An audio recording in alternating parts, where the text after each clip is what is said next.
Hello everyone, আপোনালোকে চাবলৈ আৰম্ভ কৰিছে আপোনাৰ আপোন চেনে ইগাৰ এডুকেশ্যন আৰু মই অভিজিত মহন্তৰ। আজি আকৌ এটা জিএনএমৰ ক্লাছ আনিছো। ইতিমধ্যে জিএনএমৰ দুটামান ক্লাছ আনিছিল। আজি আকৌ আমি ক্লাছ নম্বৰ ইয়াত দিয়া হৈছে 3 বুলি। তো ক্লাছ নম্বৰ 3 আমি জিএনএমৰ কি টপিক আনিছো, কোনবোৰ টপিক জিএনএমৰ এক্সামৰ ইম্পৰ্টেন্ট হয়, সেই টপিকৰ ওপৰত এটা ক্লাছ সজাইছো। আশা কৰো ক্লাছটো যথেষ্ট হেল্প হ'ব আপোনালোকৰ। তো জিএনএমৰ যিখিনি ল'ৰা ছোৱালী আছে তেওঁলোকে ক্লাছটো চাব পাৰে আৰু নিশ্চয় আপোনালোকৰ মানে কামত আহিব আৰু কপিত দেখি যাব, প্ৰেক্টিছ কৰি যাব। ইমান বেছি টান পেপাৰ নাহে, গতিকে ভালকে কৰক, নিশ্চয় ভাল হ'ব আপোনাৰ। ওকে, তো কি টপিক আছে চাই লওক। যিসকলে বিটিচিৰ এক্সাম দিব সেই তেওঁলোকৰ বাবে এখন কিতাপ আছে। বিটিচিৰ আণ্ডাৰত যিটো গেট 3 গেট 4 এক্সাম হ'বলৈ গৈ আছে, তাৰ বাবে এখন স্পেচিয়েল গাইডবুক এভেইলেবল আছে। পুস্তকগৃহ.com বুলি আপুনি গুগলত চাৰ্চ কৰিব, তাৰ কিতাপখন পাব। আপুনি ঘৰতে বহি পেলাই কিতাপখন ল'ব পাৰিব। ওকে, আৰু যদি আপুনি কিতাপৰ দোকানৰ পৰা ল'ব বিচাৰে তাৰ পৰা ল'ব পাৰিব, ঠিক আছে। তো আজি মোৰ জিএনএমৰ টপিকত আছে largest number and smallest number. এটা এনেকুৱা প্ৰশ্ন আমি আশা কৰিব পাৰোঁ য'ত আটাইতকৈ ডাঙৰ সংখ্যা বা আটাইতকৈ সৰু সংখ্যা বুলি এটা প্ৰশ্ন আমাৰ পৰীক্ষাত অহাৰ সম্ভাৱনা আছে। গতিকে আটাইতকৈ ডাঙৰ আটাইতকৈ সৰু প্ৰশ্ন বুলি ক'লে কেনেকুৱা প্ৰশ্ন আহিব পাৰে, কি প্ৰশ্ন আহিব পাৰে, সেই বিষয়ে আমি আলোচনা কৰোঁ। গতিকে লাৰ্জেষ্ট নাম্বাৰ আৰু স্মলেষ্ট নাম্বাৰৰ ওপৰত আমি এটা টপিক বা এটা কনচেপ্ট আমি ল'ব চেষ্টা কৰোঁ, ঠিক আছে। কেইটামান টাইপ দিম, সেই টাইপ মতে আপোনালোকে পঢ়িব, কামত আহিব। তো টাইপ নম্বৰ 1ত আগবাঢ়িছোঁ মই। টাইপ নম্বৰ 1 আছে find the greatest n digit number. আটাইতকৈ ডাঙৰ 4টা অংকযুক্ত, আটাইতকৈ ডাঙৰ 5টা অংকযুক্ত সংখ্যা যদি আপুনি ওলাব লাগে, আৰু এনেকুৱা সংখ্যা যিটো সংখ্যা কমপ্লিটলি ডিভিজিবল বাই এ ডিভাইজাৰ। এটা সংখ্যা থাকিব, সেই সংখ্যাটোৰে হৰণ যোৱা, এটা সংখ্যা থাকিব, পাৰ্টিকুলাৰ সংখ্যা থাকিব, সেই সংখ্যাটোৰে হৰণ যোৱা 5টা অংকযুক্ত 6টা অংকযুক্ত ডাঙৰ সংখ্যাটো কি? তাৰ কাৰণে কি কৰিব? তাৰ কাৰণে আপুনি কি কৰিব, যিটো আটাইতকৈ ডাঙৰ অফিচিয়েল নাম্বাৰ বুলি যাক কওঁ। অফিচিয়েল নাম্বাৰটো মই কিয় কৈছোঁ, 4টা অংকযুক্ত ডাঙৰ সংখ্যা বুলি ক'লে আমাৰ মতে এইটো হয়, এইটো অফিচিয়েল নাম্বাৰ বুলি ভাবাচোন। ওকে, এই যোনটো অফিচিয়েল নাম্বাৰ তুমি দেখিছা, সেই নাম্বাৰটোক আমি কি কৰিম জানানে? সেই নাম্বাৰটো, সেই পাৰ্টিকুলাৰ যিটো নাম্বাৰৰ কথা ইয়াত কোৱা থাকিব, এটা পাৰ্টিকুলাৰ নাম্বাৰ দিয়া থাকিব, সেই নাম্বাৰটোৰে প্ৰথমে ইয়াক আমি হৰণ কৰি ল'ম। ইয়াক হৰণ কৰাৰ পিছত আমি দেখিম যে তলত কিবা নহয় কিবা এটা সংখ্যা ৰৈ গৈছে, যাক আমি ৰিমাইণ্ডাৰ বা ভাগশেষ বুলি কওঁ। তাৰপিছত আপুনি কি কৰিব, যিটো অফিচিয়েল নাম্বাৰ আপুনি লৈছিলে, সেই অফিচিয়েল নাম্বাৰৰ পৰা যিটো সংখ্যা ৰিমাইণ্ডাৰ বা বাকী আছিলে, সেই বাকী থকা সংখ্যাটো মাইনাছ কৰি দিব, আপুনি উত্তৰটো পাই যাব। মনত পাৰিব, 5টা অংকযুক্ত হ'লে 5টা 9, 4টা অংকযুক্ত হ'লে 4টা 9, 3টা হ'লে 3টা। ওকে, তো সেই সংখ্যাটোক, সেই যিটো পাৰ্টিকুলাৰ সংখ্যা দিয়া থাকিব, সেই সংখ্যাটো ইয়াক হৰণ কৰিব। হৰণ কৰাৰ পিছত আপুনি দেখিব তলৰ এটা ৰিমাইণ্ডাৰ ভাগশেষ থাকি যাব। এই ৰিমাইণ্ডাৰ ভাগশেষটো ইয়াৰ পৰা মাইনাছ কৰি দিব। টাইপ নম্বৰ 1 এনেকুৱা কুৱেশ্যন মই দেখাই দিওঁ, আপুনি এটা আইডিয়া পাব। What is the largest number? আটাইতকৈ ডাঙৰ 4টা অংকযুক্ত সংখ্যা লাগে, কিন্তু কোনে হৰণ কৰিব পৰা হ'ব লাগিব? 18 হৰণ কৰিব পৰা হ'ব লাগিব। কেনেকৈ কৰিব? তো 4টা অংকযুক্ত ডাঙৰ অফিচিয়েল নাম্বাৰটো এইটো আছিলে, ইয়াক আগতে আমি হৰণ কৰিম কিহেদি? 18 দি। 18 5 গুণ 90, 9 থাকি গ'ল, আকৌ 9 এটা নামি আহিল। 18 5 গুণ 90, 9 থাকি গ'ল, আৰু এটা 9 নামি আহিল। 18 5 গুণ কিমান? 90, কিমান থাকি গ'ল? তলত এটা 9 থাকি গ'ল। এই তলত যি 9 থাকি গ'ল সেইটো হৈছে ৰিমাইণ্ডাৰ, যাক আমি ভাগশেষ বুলি কওঁ। আমাৰ প্ৰচেছটো কি আছিল, যিটো অফিচিয়েল নাম্বাৰ তুমি ৰেডি কৰিছিলা তাৰ পৰা এই যোনটো ভাগশেষ বা নাম্বাৰ ৰৈ গৈছে তাক তুমি মাইনাছ কৰা। মাইনাছ কৰিলে তুমি এটা নাম্বাৰ পাবা। সৰি, নাম্বাৰটোৰ নাম হৈছে 9990। Is the answer. তেনেকুৱা অপশ্যন ক'ৰবাত? Yes, option C is the correct answer. বুজি পাইছানে কোৱা? ক্লিয়াৰ? ইয়ালৈকে ঠিকে আছে? ইয়াৰ পিছৰটো চাওঁ এবাৰ। টাইপ নম্বৰ 2, টাইপ নম্বৰ 1 সবে বুজি পাইছা চাগে? ক্লিয়াৰ আছে? আৰু কোনে কোনে জিএনএমৰ এক্সাম দিবা এবাৰ কমেণ্ট কৰি জনাবা। আৰু কি টপিকৰ ওপৰত প্ৰশ্ন লগা আছে, কেনেকুৱা প্ৰশ্ন লগা আছে, সেই বিষয়ে তুমি জনাবা, মই হেল্প কৰিব চেষ্টা। আৰু কিবা ডাউট কুৱেশ্যন থাকিলে, কিবা কাৰোবাৰ কিবা ডাউট কুৱেশ্যন আছে, আপুনি কমেণ্ট বক্সত ডাউট কুৱেশ্যন লিখি দিব, মই ছল্ভ কৰিব চেষ্টা কৰিম। কাৰোবাৰ কিবা ডাউট কুৱেশ্যন, এটা কুৱেশ্যন আছে, যিটো ডাউট আছে, কমেণ্ট বক্সত লিখি দিব, মই সেইটো ছল্ভ কৰিব চেষ্টা কৰিম, হ'ব? Okay, type number 2 find the least. List মানে হৈছে স্মলেষ্ট। লিষ্ট মানে হৈছে স্মলেষ্ট n ডিজিট নাম্বাৰ।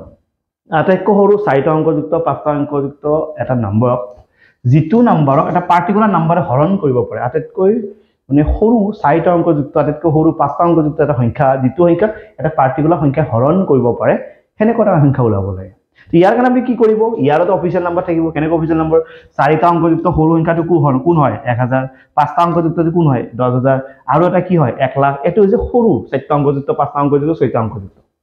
এই যোনটো সংখ্যা আছে, সেই সংখ্যাটোক তুমি কি কৰিবা? প্ৰথমে এই যিটো পাৰ্টিকুলাৰ নাম্বাৰ দিয়া থাকিব, আগৰ পৰা যেনেকৈ কৰিছিলা, সেই নাম্বাৰটোৰে আকৌ হৰণ কৰি ল'বা। হৰণ কৰাৰ পিছত দেখিবা তলৰ এটা নাম্বাৰ এনেকৈ ৰৈ যাব। আগৰ পৰা যেনেকৈ 9টো ৰৈ গৈছিলে। ওকে, তো তাৰপিছত কি কৰিব জানে? ইয়াত অকণমান নিয়মটো আগৰটোতকৈ বেলেগ। অফিচিয়েল নাম্বাৰটো থাকিব। অফিচিয়েল নাম্বাৰটো লৈ আমি কাৰোবাক প্লাছ কৰিম। কাক প্লাছ কৰিম জানা? ডিভাইজাৰ মাইনাছ ৰিমাইণ্ডাৰ। ডিভাইজাৰ আমি যোৱা যিটো তুমি হৰণ কৰিছিলা, আৰু যিটো নাম্বাৰ তলত ৰৈ গৈছিলে ইহঁত দুটাৰ মাজৰ গেপটো চাবা চাব ধৰিছো 10 দি হৰণ কৰিছা ইয়াত 3 থাকি গৈছে তো 10 আৰু 3 ৰ মাজৰ গেপ কিমান 7 এই 7 টো ইয়ালৈ প্লাস কৰি দিবা আগৰবাৰ ডাইৰেক্ট তলটো পাস কৰি দিছিলে ডাইৰেক্ট তলটো নহয় এই দুটাৰ মাজৰ গেপটো চাবা 10 আৰু 3 গেপ কিমান আছে 7 এই 7 টো ইয়ালৈ যোগ কৰি দিবা তুমি আনসাৰটো পাই যাবা বুজি পাইছা টাইপ নম্বৰ 2 এটা কোৱেশ্চন দেখাই দিও লাগিলে লিখি লও বা স্ক্ৰিনশ্বট লৈ লও পৰা উত্তৰটো এজ কোৱেশ্চনতে দেখাইছো ফাইন্ড দ্য স্মলেষ্ট আটাইতকৈ সৰু 4টা অংকযুক্ত তো 4টা অংকযুক্ত সৰু সংখ্যা আমাৰ মতে কোন হয় আমাৰ মতে এটো হয় হল কিন্তু কোনে হৰণ কৰা হ'ব লাগিব 22 এ হৰণ কৰা হ'ব লাগিব তো কি কৰিবা ইয়াক প্ৰথমে 22 দি হৰণ কৰিছোৱা তো 22 দি হৰণ কৰিলে 4 বাৰ 88 হৈ গল ইয়াত কি থাকিব 12 লগত এটা কি থাকিব 0 এবাৰ তুমি 5 বাৰ দা 5 2 গুণ 10 আৰু 5 2 গুণ কিমান 10 একে কিমান 11 কিমান থাকি গল ইয়াতে 10 থাকি গল হল আমাৰ নিয়মটো কি আছিল অফিশিয়াল নাম্বাৰটোৰ লগত তুমি কাৰোবাক যোগ কৰিব লাগিব কাক যোগ কৰিব লাগিব এবাৰ সৰু নম্বৰ থাকিলে ইহঁত দুটাৰ মাজৰ গেপটো কিমান 22 আৰু 10 ৰ মাজৰ গেপ কিমান মাজৰ গেপ মানে কি মাইনাস কৰিলে কিমান হ'ব 12 পাইছো সেই 12 টো ইয়াৰ লগত তুমি প্লাস কৰি দিবা you get the result 1012 is the correct answer 1012 is the correct answer. As 1012, option B is our correct answer. বুজি পাই আছা সকে সুবিধা হোৱা নাই ঠিক আছে হ'ব যদি টাইপ নম্বৰ 2 আছিল টাইপ নম্বৰ 3 ইফালে চাম এবাৰ ওকে টাইপ নম্বৰ 3 কি আছে ডাঙৰ সংখ্যা ওলাব লাগে এবাৰ লিমিট ধৰি দিয়া নাই যে 6টা অংকযুক্ত 5টা অংকযুক্ত একো ধৰি দিয়া নাই ডাঙৰ সংখ্যা ওলাব লাগে that will exactly divides এই ডাঙৰ সংখ্যাটোৱে exactly divides xyz মানে xyz তিনটা সংখ্যা বা চাৰিটা থাকিব আৰু xyz মানে কেনেকৈ নহয় কি তিনটা সংখ্যা থাকিব এনেকুৱা কোনো কথা না আটাইতকৈ ডাঙৰ এটা সংখ্যা ওলাব লাগে যিটো সংখ্যাই এনেকুৱা চাৰিটা পাঁচটা সংখ্যাৰ কোৱেশ্চনটো দিয়া থাকিব এই চাৰিটা পাঁচটা সংখ্যা যে মই দিয়া আছে সেই সংখ্যা এটা হৰণ কৰিব পৰা আটাইতকৈ ডাঙৰ সংখ্যাটো কি তো ইয়াতে 10 20 30 40 এনেকৈ কেইটামান সংখ্যা দিয়া আছে এই গোটেইকেইটা হৰণটো বহুতে কৰিব পাৰিব কিন্তু সিহঁতে গোটেইকেইটা হৰণ কৰিব পৰা আটাইতকৈ ডাঙৰ সংখ্যাটো কি সিম্পল ভাষাত কৈ আছো চোৱা তো ইয়াতে 6 আছে ইয়াতে 12 আছে ইয়াতে 18 ইহঁত তিনটা কোনে হৰণ কৰিব পাৰে ইহঁত তিনটাক একে হৰণ কৰিব পাৰে ইহঁত তিনটাক 2 এ হৰণ কৰিব পাৰে ইহঁত তিনটাক 3 হৰণ কৰিব পাৰে ইহঁত তিনটাক আৰু 6 দি হৰণ কৰিব পাৰে আৰু কি বাইরে যাব নেকি ওকে 4 দি ইয়াক যায় ইয়াত দুটাক না যায় নহয় তো গোটেইকেইটা যাব পাৰে গোটেইকেইটাক একে দি যায় 2 দি যায় 3 দি যায় 6 দি যায় তাতকৈ ডাঙৰ কি পাইছা 6 এই 6টো হৈছে উত্তৰ আৰু এই 6টো আমি উলাইছো কেনেকৈ জানানে যদিও আমি মুখেদি কৈছো এটো উলোৱা নিয়মটো হৈছে HCF যাক আমি কি বুলি কম গখাউ মানে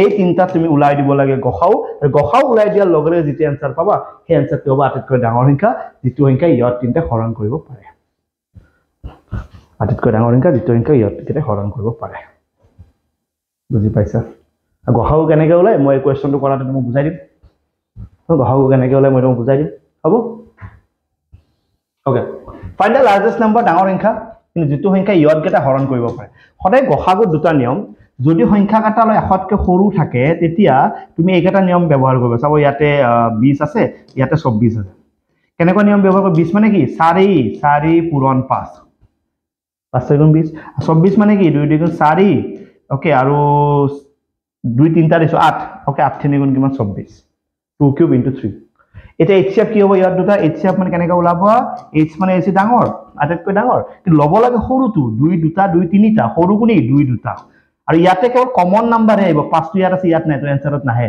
3 টো ইয়াত আছে ইয়াত নাই তো এনসাৰত নাই এনসাৰ অকল কি 2 স্কয়াৰ মানে কিমান 4 যদি সৰু সংখ্যা থাকে আৰু যদি সংখ্যাবোৰ এনেকৈ ডাঙৰ থাকে তাৰ নিয়মটো বেলেগ মই কৈ আছো সব ডাঙৰ সংখ্যা থাকিলে কি কৰিবা ইহঁত দুটাৰ সৰুটো বাহিৰত লিখা ডাঙৰটো ভিতৰত লিখা এটো অলপ দেৰিকে কৰিবা এটো ইখান আনিবা হল সৰুটোৰে ডাঙৰটো হৰণ কৰা কেইবাৰ যাব একবাৰ হল ইয়াতে 12 4 গলি 8 এ 10 6 গলি কিমান 4 হল ক্লিয়াৰ এই 48 টো যে পালে 48 টো আৰু হৰণ কৰিবা কাক এবাৰ ইয়াক কৰিবা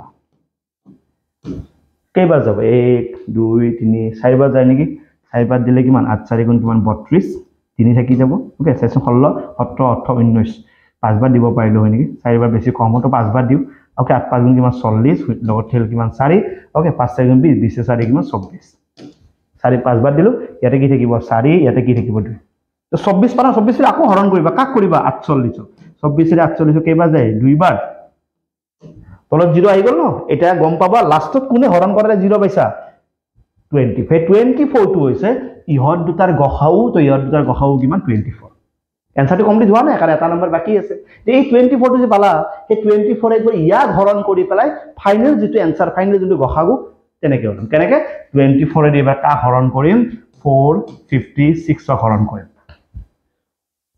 কেইবাৰ যাব সোৱা 24 এ 4 ডাইৰেক্ট যাব নেকি 24 1 24 ইয়াতে কি থাকিলে 1 ইয়াতে 2 ইয়াতে 6 তো 24 এ সোৱাচোন 4 বাৰ হলে কম হৈ যাব ওকে আচ্ছা 8 হলে 9 বাৰ দিছাও নেকি 9 বাৰ দিলে কিমান 4 9 37 ওকে 9 18 19 20 21 এইবাৰ গৈছে 19 বাৰ তো ডাইৰেক্ট দিছো 19 বাৰ 456 তলত কি আইগল 0 তো তলত 0 আইছে নি উত্তৰ কোনটো হ'ব জিতু দি হৰণ কৰিছিল একটা উত্তৰ নহয় দে একটা উত্তৰ নহয় কিন্তু একটা উত্তৰ নহয় উত্তৰ জিতু দি হৰণ কৰিছিল কি এৰ লাষ্টৰ হৰণ কৰিলা 24 0 আহি গল তুমি তিনৰে মাজত জিতু গখাগু থাকিব এই গখাগুটো হৈছে 24 option B is our correct answer আর তোমালোকে এটিও এলসিএম এইচএফ যদি বুজি পোৱা নাই তলফালে যাবা তলফালে গলে তুমি অলপমান বিচাৰি লবা বিচাৰি তুমি দেখিবা এলসিএম এইচএফ এটা কোৱেশ্চন মানে ধুনিয়া টপিক এটা আছে এলসিএম কেনেকে ওলাই এইচএফ কেনেকে ওলাই গটিকে হেতু টপিক এবাৰ চাই লবা যদি কাৰোবাৰ সুবিধা আছে আৰু এটো সুবিধা থাকিলে এইবোৰ কিন্তু কৰিব নোৱাৰিবা যদি এইচএফ ওলাওতে যদি সুবিধা থাকে গখাগু ওলা তুমি কিন্তু কৰিব নোৱাৰিবা তো অকমান তলফালে গৈ তুমি এলসিএম এণ্ড এইচএফ বুলি ক্লাস পাবা এলসিএম এইচএফ ক্লাসটো চাই লবা এইচএফ কেনেকে ওলাই এলসিএম কেনেকে ওলাই অন্যথা বুজি নাপাবা এলসিএম তো শিকিব লাগিব হৈ গলে তো টাইপ নেক্সট টাইপটো কৰো ইয়ালৈকে বুজি পাইছনে সোৱা ইয়াৰ পিছৰ এটা টাইপ চাও আটাইতকৈ সৰু সংখ্যাটো ওলোৱা যিটো সংখ্যাই একেবাৰে আগৰবাৰ যাতকৈ ডাঙৰ সংখ্যাটো ওলোৱা যিটো সংখ্যাই হেয়তগেটা হৰণ কৰিছিল এবাৰ আটাইতকৈ সৰু সংখ্যাটো ওলোৱা যিটো সংখ্যা ইয়তগেটা হৰণ কৰিব আগৰবাৰ কি আছিল এনেকৈ সংখ্যাবোৰ দিয়া আছিল ইয়তগেটা হৰণ কৰিছিল আটাইতকৈ ডাঙৰ সংখ্যাটো এবাৰ কি এনেকৈ সংখ্যা দিয়া থাকিব ইয়তগেটা হৰণ কৰা আটাইতকৈ সৰুটো কি উল্টাকে সাৱধান এলসিএম হলে এনেকৈ উদিব এইচএফ হলে এনেকৈ উদিব আগৰ দুটা বেলেগ আছিল এই দুটা বেলেগ ওকে ইয়াৰ ওপৰত প্ৰশ্ন থাকে তুমি চাগে আগৰ পেপাৰবোৰ চালে গম পাবা এনে প্ৰশ্ন থাকে তো আটাইতকৈ সৰু সংখ্যা ওলোৱা যিটো সংখ্যা হিয়তগেটা হৰণ কৰিব পাৰে তেতিয়া কি কৰিবা যিকেইটা সংখ্যা দিয়া থাকিব হিয়তে এলসিএম অৰ্থাৎ এইচএফ এলসিএম অৰ্থাৎ লসাগু লাই দিবা এনসাৰটো পাই যোৱা লসাগু যদি কোনোবা ওলাব নোৱাৰা মই আকৌ কৈছো অকমান তুমি ভিডিঅ'ছ পৰ্চনত যোৱা বা প্লেলিষ্ট পৰ্চনত যোৱা টপিক ওয়াইজ ক্লাস বুলি আছে তাতে এলসিএম ওলোৱা এইচএফ ওলোৱা নিয়মটো শিকোৱা আছে কাৰণ নহলে বুজি নাপাবা মই এইটো কথা কৈ আছো এটা যেটো এক্সামটো দিম বুলি ৰেডি হৈছা গতিকে তুমি পঢ়িবই লাগিব তাত কোনো আৰু মানে এক্সকিউজ নাই আৰু যে মই নপঢ়ো মই এইটো নাচাও মই এইটো চাব সময় নাই মোৰ কি গা বেয়া উপায় নাই পৰীক্ষাৰ দিনটো পৰীক্ষাই তোমাৰ কাৰণে চেঞ্জ কৰি নিদিয়ে বা মোৰ কাৰণে চেঞ্জ কৰি নিদিয়ে গতিকে চাৰৰ ফালে তুমি কষ্ট কৰিব লাগিব তো এটা আটাইতকৈ সৰু সংখ্যা ওলোৱা যিটো সংখ্যাই বা যিটো সংখ্যা ইয়তগেটা হৰণ কৰিব পাৰে তো উত্তৰটো ডাঙৰ আহিছে সব কিয় ডাঙৰ আহিছে কাৰণ ইয়তগেটা হৰণ কৰিব পাৰিলে সংখ্যাটো ডাঙৰ লাগিব ন এইচএফ আহিলে সংখ্যাটো সৰু আহিব চোৱাচোন এইচএফ উত্তৰগেটা সৰু নাম্বাৰগেটা ডাঙৰ উত্তৰগেটা সৰু আৰু এলসিএমত কি হয় নাম্বাৰগেটা সৰু উত্তৰগেটা ডাঙৰ তো এই গুটিগেটা এলসিএম ওলাম কেনেকে জানে এনেকে 12 15 90 108 135 150 2 দি 6 বাৰ 2 দি নাযায় 2 দি 45 2 দি 5 আৰু 4 2 দি নাযায় 2 দি কিমান 75 2 দি কেইবাৰ যায় 3 বাৰ 2 দি নাযায় 2 দি নাযায় 2 দি কেইবাৰ যাব 27 বাৰ আকৌ 2 দি নাযায় 2 দি নাযায় 3 দি দিছো 3 দি এবাৰ 3 দি 5 বাৰ 3 দি কেইবাৰ যাব 15 বাৰ 3 দি যাব 9 বাৰ 3 গুণ 12 1 থাকিল 5 3 গুণ 15 3 দি কিমান বাৰ 25 বাৰ আৰু 3 দি দিব পাৰা দুই তিনটাক যোৱাকে আছে তিনটা মানক গলে দি দিবা ওকে 3 দি ইয়াক না যায় নজুৱাতে এনেকে বহাই থৈ দিবা ইয়াক 3 দি 5 বাৰ ইয়াক 3 দি 3 বাৰ ইয়াক 3 দি 15 ইয়াক 3 দি না যায় হৈ গল এটা ডাইৰেক্ট 5 দি দিয়া 5 দি ইয়াক একবাৰ যাব ইয়াক একবাৰ যাব ইয়াক না যায় 5 দি ইয়াক 3 বাৰ যাব 5 দি ইয়াক 5 বাৰ যাব হৈ গল একবাৰ 3 দিয়া কাৰণ দুটা 3 আছে তো নহলে এটা 3 বেছি হৈ যাব পূৰণ কৰা তো 3 দি দিলে 1 1 ইয়াতে 5 এটা সাইডৰ গুটেইবোৰ পূৰণ কৰা 2 গুণ 4 3 12 ওকে 12 তুমি সব পূৰণ কৰা এটা বস্তু কৰিবা মই তোমাক এটা বস্তু টিপস দিছো পূৰণ ধৰ বহুত কেটা আছে তো ভাগ ভাগ কৰি কৰিবা কেনেকুৱা 2 গুণ 4 3 গুণ 12 তো 12 3 গুণ 37 হৈ যায় 37 ভাগ গুণ তুমি পূৰণ কৰি চাব লাগিব তো তোমাৰ ইজি হৈ যায় 2 গুণ 4 3 গুণ 12 12 5 গুণ 60 এখনলৈকে ৰেডি কৰা ইয়াত কোন দিগল 3 3 গুণ 9 9 আৰু কিমান 45 হল শূন্যটো বহাই থৈ দিয়া 5 6 গুণ কিমান 30 3 থাকিলে 6 24 25 26 27 2700 তো option B is our correct answer টাইপটো বুজি পাইছা এলসিএম টো ওলাব জানিব লাগিব উত্তৰটো ইজি হ'ব এলচিএম ওলাব নোৱাৰিলে উত্তৰটো তোমাৰ হাতৰ পৰা গুচি যাব, মাৰ্কছটো তোমাৰ হাতৰ পৰা গুচি যাব। এইটো তোমাৰ দায়িত্ব কিন্তু। ইয়াৰ পিছত এটা দেখাওঁ, টাইপ নম্বৰ 5। আটাইতকৈ ডাঙৰ সংখ্যা ওলোৱা, যিটো সংখ্যা বা যিটো সংখ্যাই এক্স ৱাই জেডক যদি হৰণ কৰে, আটাইতকৈ ডাঙৰ এটা সংখ্যা ওলোৱা যিটো সংখ্যাই এক্স ৱাই জেডক যদি হৰণ কৰে, leaving the remainder A B C. So' এটা সংখ্যা আছে, সংখ্যাটো কি আমি নাজানো। এই সংখ্যাটো যদি এক্সক হৰণ কৰিব, এটা এ ৰৈ যায়, মানে পুৰা হৰণ কৰিব নোৱাৰে। ই যদি ৱাই হৰণ কৰিব, এটা বি ৰৈ যায়। ই যদি জেডে হৰণ কৰিব, এটা চি ৰৈ যায়। এই সংখ্যাটো কি? সংখ্যাটো ওলাবৰ কাৰণে কি কৰিবা, এইটোৰ পৰা এইটো মাইনাছ কৰিবা, এটা নতুন নাম্বাৰ পাবা। এইটো বা এইটো মাইনাছ কৰিবা, এটা নতুন নাম্বাৰ পাবা। এইটো বা এইটো মাইনাছ কৰিবা, এটা নতুন নাম্বাৰ। সেই নতুন নাম্বাৰ এটা যে পালা, সেই নতুন নাম্বাৰ এটা উলাই দিবা এইচএফ। চ' গ্ৰেটেষ্ট শব্দ থাকিলে হ'লে এইচএফে ইউজ হয় মেক্সিমাম জেগাত। দুটা কণ্ডিশ্যনত কেৱল নহয়, বাকী মেক্সিমাম কণ্ডিশ্যনত গ্ৰেটেষ্ট বুলি ক'লে এইচএফে হয়। বুজি পাবা? তো নাম্বাৰ কাৰে বুজি পাইছে ন? ইয়াক হৰণ কৰিলে এইটো থাকি যায়, ইয়াক হৰণ কৰিলে এইটো থাকি যায়, ইয়াক হৰণ কৰিলে এইটো থাকি যায়। ইয়াৰ পৰা ইয়াক মাইনাছ, ইয়াৰ পৰা ইয়াক মাইনাছ, ইয়াৰ পৰা ইয়াক মাইনাছ, তিনিটা নাম্বাৰ পাম, সেই নাম্বাৰ তিনিটা ওলাব লাগে এইচএফ। হ'ব? গ্ৰেটেষ্ট নাম্বাৰ ওলোৱা, এটা আছে 130, 130 হৰণ কৰিলে 6 থাকি যায়। এটা আছে 305, 305 হৰণ কৰিলে 9 থাকি যায়। এটা আছে 245, টা হৰণ কৰিলে 17 থাকি যায়। হৈ গ'ল? তো ইয়াৰ পৰা ইয়াক মাইনাছ কৰা, কিমান পাব? 124। ইয়াৰ পৰা ইয়াক মাইনাছ কৰা, 296 থাকিব। ইয়াৰ পৰা ইয়াক মাইনাছ কৰিলে 15 হাত গ'লে ইফালে 8 থাকিব, ইফালে 2 থাকিব, 224। এই তিনিটা এইচএফ ওলাই দিব পাৰিবা এতিয়া? অকণমান আগত শিকাইছোঁ কেনেকৈ ওলাই। ইয়াৰ তিনিটা তুমি এইচএফ মই ওলাই দিবা, কমেণ্টত কৈ দিবা। পাঁচটা টাইপ দেখালোঁ, পাঁচটা টাইপৰ পাঁচটা কুৱেশ্যন মই তোমাক দেখালোঁ। চাগে বুজি পোৱাৰ সুবিধা হোৱা নাই। ক্লিয়াৰ? অ'কে, পাঁচটা টাইপ দেখাইছোঁ, পাঁচটা কুৱেশ্যনৰ এনচাৰো দিছোঁ, আৰু টাইপকেইটা মই ধুনীয়াকৈ কৈ গৈ আছোঁ। আৰু এটা টাইপ দিওঁ। অ'কে, আৰু এটা টাইপ দিছোঁ। লিষ্ট নাম্বাৰ কি ইউজ কৰোঁ আমি? এলচিএম। হায়েষ্ট নাম্বাৰ কি ইউজ কৰোঁ আমি? এইচএফ। আটাইতকৈ সৰু সংখ্যাটো ওলোৱা, যিটো সংখ্যা লিষ্টত আমি সদায় কৈছোঁ সৰু সংখ্যা ওলালে উল্টা হৰণ কৰিব, ডাঙৰ সংখ্যা বুলি ক'লে হৰণ উল্টাকৈ কৰিব। অ'কে, আটাইতকৈ সৰু সংখ্যা ওলোৱা, যিটো সংখ্যাক এক্স ৱাই জেডে যদি হৰণ কৰিব যায়, এটা সংখ্যা আছে। ইয়াক যদি এক্সে হৰণ কৰে, এটা কে থাকি যায়। ইয়াক যদি ৱাই হৰণ কৰে, তেতিয়াও কে থাকি যায়। ইয়াক যদি জেডে হৰণ কৰে, তেতিয়াও কে থাকি যায়। তো সংখ্যাটো কি হয়? সংখ্যাটো কেনেকৈ ওলাম? এই যিকেইটা সংখ্যা আছিলে সিহঁতৰ আগতে লসাগু ওলাই ল'ম, এলচিএম। আৰু এলচিএমটো ওলাই গ'ল, লাষ্টত এই যিটো নাম্বাৰ, সেই নাম্বাৰটো প্লাছ কৰি দিম। লাষ্টত এলচিএমটো ওলাই এটা আনচাৰ ওলাল, এলচিএমটো ওলাল 100, এইটো আছে 10, 100 যোগ 10, 110। Understood everyone? So, এটা question চাওঁ। To find the least number which when divided by 12, 16, 18. তো তিনিটা নাম্বাৰ আছে, এটা আছে 12, এটা আছে 16, এটা 18। আৰু ইহঁতকেইটা হৰণ কৰি কি থাকি যায়? 5 থাকি যায়। প্ৰথমতে ইহঁতৰ কি ল'ম আমি? LCM. By 2, it's 6, it's 8, it's 9. 2 ৰে 3 বাৰ, 2 ৰে 4 বাৰ, আৰু 2 ৰে 9। আকৌ 3 ৰে দিয়া এবাৰ, 3 ৰে নাযায়, 3 ৰে 3 বাৰ। তো 4 3 গুণ 12, 2 2 গুণ 4, 3 গুণ আকৌ 12, 12 12 কিমান? 144। এলচিএম কিমান পাইছো? 144। কিন্তু এইটো আমাৰ এনচাৰ নহয়, কিয়? আৰু আমাৰ এটা প্লাছ কৰিব লগা আছে, কি? 5। এইটো প্লাছ কৰাৰ লগে লগে এনচাৰ ইজ 149। আছে option? None of this. Okay, none of this দিছোঁ, এইটো অপশ্যনটো নাই, তো নান অফ দিছ দিম। অ'কে, তো লাৰ্জেষ্ট স্মলেষ্ট নাম্বাৰৰ মই টোটেল তোমাক কিমানটা টাইপ শিকালোঁ? টোটেল মই তোমাক 6টা টাইপ দিলোঁ, 6টা টাইপ এটা কুৱেশ্যন দিলোঁ, টোটেল 12টা। আৰু কেইটামান আছে, সেইকেইটা মই তোমাক লাহে লাহে দি থাকিম। আৰু ইয়ালৈকে বুজি পাইছানে জনোৱা? যদি বুজি পাইছা, ইয়াৰ পিছৰ ক্লাছটো অতি সোনকালে আনি আছোঁ। ঠিক আছে, ইয়ালৈকে চাগে বুজি পাইছে চাগে, একো অসুবিধা হোৱা নাই। ক্লাছবোৰ বহুত লম্বা কৰা নাই, ছুটিকৈ কৰিছোঁ যাতে চোৱাত সুবিধা হয়। বহুত লম্বা কৰিলেও অসুবিধা হয় অকণমান, কাৰণ বৰ লাগি যাব, মানে অলপ ভাল নালাগিব। তো ছুটিকৈ ক্লাছবোৰ দিছোঁ যাতে বুজি পোৱাত সহজ হয়। ঠিকে আছে?